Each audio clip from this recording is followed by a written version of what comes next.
राधे राधे दोस्तों, आप सभी को नरक चतुर्दशी की हार्दिक शुभकामनाएं।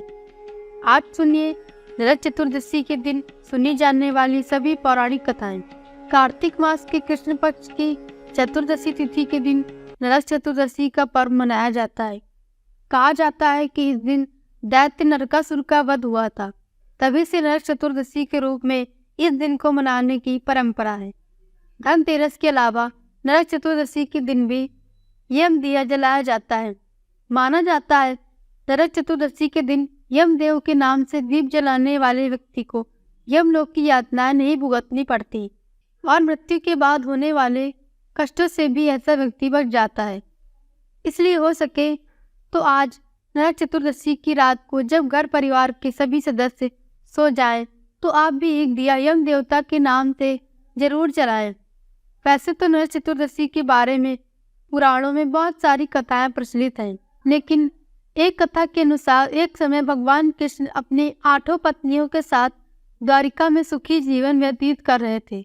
उसी समय प्रागज्योतिषपुर नामक राज्य का राजा, जो कि एक दैत्य नरकासुर था, उसने अपनी दैत्य शक्तियों से इंद्र, वरुण, अग्नि, वायु आदि सभी देवताओं को परेशान कर रखा था। इतना ही नहीं, साधुओं और स्त्रियों पर भी अत्याचार करने लगा था। एक दिन स्वर्गलोक के राजा देव इंद्र कृष्ण के पास पहुंचे और कहने लगे कि नरकासुर ने तीनों लोकों को अपने अधिकार में कर लिया है और वरुण का छत्र, अदिति के कुंडल और देवताओं की मड़िया भी छीन ली है। यही नहीं, वह सुंदर कन्याओं का हरण करके उनके साथ अत्याचार भी कर रहा है और उसके अत्याचार की वजह से सभी देवतागण, मनुष्य और ऋषि मुनि त्राही त्राही कर रहे हैं। तब देवराज इंद्र ने भगवान कृष्ण से प्रार्थना की और उनसे रक्षा करने के लिए मदद भी मांगी। भगवान कृष्ण ने देवराज इंद्र की प्रार्थना स्वीकार कर ली, लेकिन नरकासुर को यह वरदान प्राप्त था कि वह कभी किसी स्त्री के हाथों से ही मारा जाएगा। इसलिए भगवान कृष्ण ने अपनी पत्नी सत्यभामा से सहयोग मांगा और अपनी पत्नी सत्यभामा की सहायता से पहले मुर दैत्य सहित मुर के 6 पुत्रों ताम्र, अंतरिक्ष, श्रवण, विभव, सुनभ, श्वान और अरुण का संहार किया।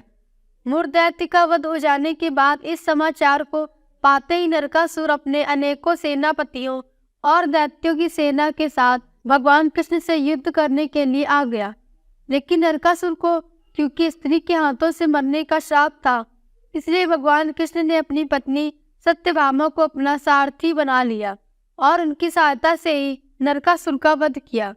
जिस दिन भगवान कृष्ण ने नरकासुर का वध किया था, उस दिन कार्तिक मास की कृष्ण पक्ष की चतुर्दशी तिथि थी।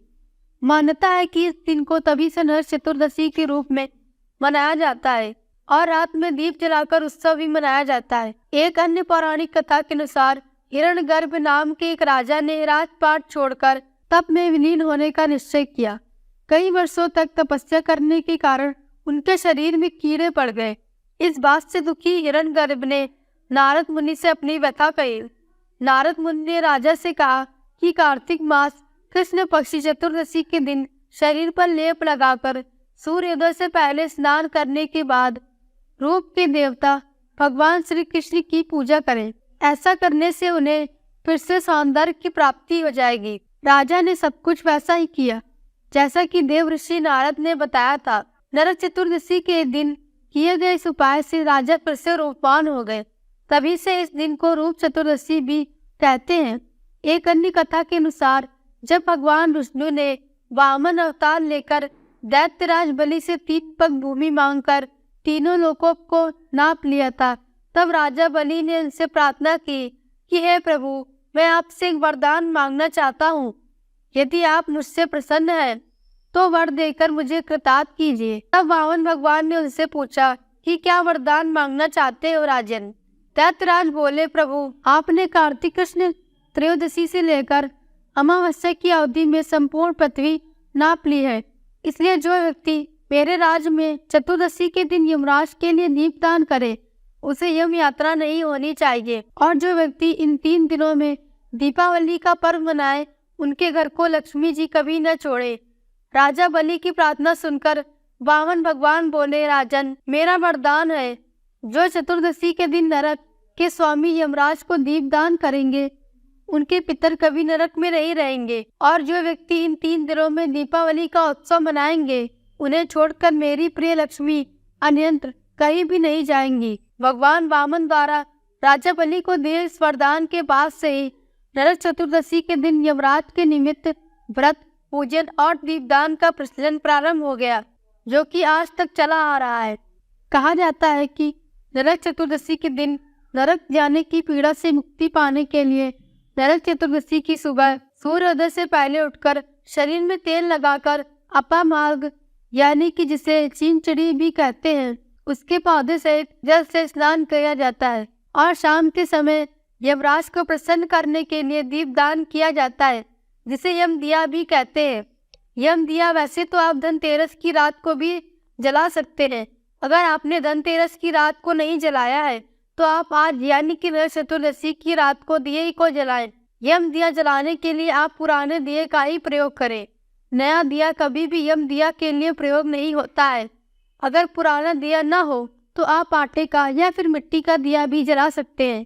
आपको ध्यान रखना है कि यम दिया जलाने के लिए सबसे पहली बात तो रात को जब घर परिवार के सभी सदस्य घर के अंदर आ गए हो और ऐसा कोई भी काम ना बचा हो कि आपको या आपके परिवार के किसी भी सदस्य को बाहर जाना पड़े, तभी यम दिया जलाना चाहिए। देखिए, वैसे तो घर के पुरुष भी यम दिया जला सकते हैं। अगर पुरुष ना जलाएं तो घर में कोई भी महिला, कोई भी युवा, लड़का लड़की कोई भी इस दिए को जला सकते हैं। सबसे पहली बात तो देखिए, शाम को जब आप पूजा कर ले तो उसके बाद आपको अपने घर के मंदिर में ही यम दिए की पूजा कर लेनी चाहिए। यम दिया जलाने के लिए आप बहुत से लोग चौमुखा दीपक भी जलाते हैं, लेकिन अगर आप एक सिंगल बत्ती जला रहे हैं तो ध्यान रखना है कि दक्षिण दिशा की तरफ मुंह करके ही आपको इस दिए को रखना है। यहाँ तक कि आपका मुंह भी दक्षिण दिशा की तरफ ही होना चाहिए। यम दिया बाहर रखने से पहले आप चाहे तो अपने घर के मंदिर में रखकर भी इसे जला सकते हैं, और उसके बाद बाहर ले जाकर आप इस दिए को रख सकते हैं। देखिए कहाँ कहाँ आप यम दिया रख सकते हैं। सबसे पहली बात तो अगर आपके लिए बाहर जाना संभव नहीं हो, जैसे कि आपके आसपास नाली ना हो, कूड़े का ढेर ना हो, सुनसान जगह ना हो और चौराहा ना हो, तब आप इसे अपने घर के मुख्य द्वार पर भी रख सकते हैं। लेकिन यम दिया हमेशा घर के बाहर रखकर ही जलाया जाता है। मतलब जब आप रखेंगे तो बाहर की तरफ होना चाहिए, मुख्य द्वार के अंदर ना हो, और इसका मुंह दक्षिण दिशा की तरफ होना चाहिए। और सबसे पहले आप चाहे तो 7 प्रकार के अनाज या फिर चावल की डेयरी या गेहूं की डेयरी बनाकर उसके ऊपर आप यम दिए की स्थापना करें। स्थापना करने के बाद यम दिए की अक्षत कुमकुम से पूजा करें, हाथ जोड़कर प्रार्थना करें, और यम दिया जलाते समय यम दिए के अंदर आप 7 दाने गेहूं के या चावल के डाल सकते हैं, या 1 रुपए का सिक्का आप डाल सकते हैं, या अगर आपके पास कौड़ी है तो आप उसे भी यम दिए के अंदर डाल सकते हैं। और फिर आप इस तरह से हाथ जोड़कर प्रार्थना करें कि यहाँ आपके परिवार को यह दिया, यहाँ पर आपके परिवार को यम देव हर प्रकार से सुरक्षा प्रदान करें, किसी की भी अकाल मृत्यु आपके परिवार में या किसी रिश्तेदारी में ना हो। इसके साथ ही आप यम दिया जलाकर घर के अंदर आ जाएंगे। आपको ध्यान रखना है, यह दिया जलाने के बाद वापस पलटकर इसको मुड़कर नहीं देखना चाहिए। फिर आप अगले दिन यानी कि जिस रात आपने दिया जलाया है उस रात के अगले दिन सुबह अंधेरे में ही उठकर क्या करेंगे, सूर्योदय से पहले उठकर आप इस दिए को बाहर कहीं भी फेंक देंगे, चौराहे पर या नाली के पास जहाँ भी जगह है। लेकिन अगर इसके अंदर आपने अनाज डाला है तो आप उसे निकाल कर चिड़ियों को डाल सकते हैं, और अगर आपने सिक्का डाला है तो आप उस सिक्के को किसी को दान कर सकते हैं। शनि देवता का जब हम दान करते हैं तो तेल के साथ आप इस दिए का दान कर सकते हैं। अब देखिए, सबसे पहली बात तो अब जब नरक चतुर्दशी के अगले दिन उठेंगे, क्योंकि नरक चतुर्दशी का जो अगला दिन है उस दिन दिवाली भी है, तो नरक चतुर्दशी के बारे में एक और मान्यता यह भी है कि सुबह ब्रह्म मुहूर्त में उठकर यानी कि सूर्योदय से पहले उठकर स्नान भी करना चाहिए। तो आशा है दोस्तों आपको आज की ये जानकारी पसंद आई होगी। अगर जानकारी पसंद आई हो तो वीडियो को लाइक करें और हमारे चैनल को सब्सक्राइब करें। धन्यवाद।